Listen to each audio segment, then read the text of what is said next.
It's not a secret that the US intelligence organization, the CIA, has overthrown many foreign governments. Here are 5 of the subtle and not so subtle ways it's done it. The first thing the CIA will usually try is funding the opposition. This is the safest and easiest method for the CIA. It can be as simple as giving money to opposition groups or as complicated as supporting a military coup. And it happened in South Vietnam in 1963. Similar instances happened in Brazil and Guatemala.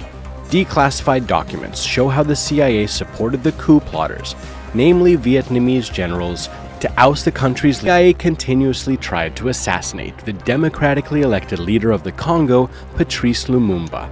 They succeeded in 1961. But public support for Lumumba was so high in the economy.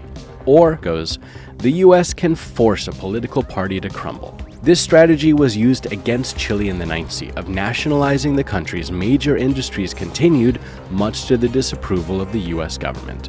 President Richard Nixon told the CIA to, quote, make the economy scream. The agency also worked with 3 Chilean groups to undermine the Chilean economy, until General Augusto Pinochet replaced Allende in a military coup in 1973. Number 4. Media takeover. The CIA will buy and use newspapers, TV, and radio stations to change public opinion and push anti-government rhetoric. This is falling into communist control.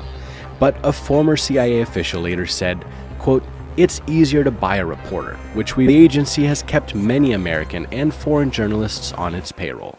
Number 5. Creating social tensions through street protests is another way the agency has the fact that Iran's democratically elected not very welcome by the US and the UK. The 2 countries instigated a coup to throw Mossadegh out. Millions of dollars were channeled into Tehran he ended up living the rest of his life under house arrest. This is what we do know about the secretive organization. But who knows what we don't know?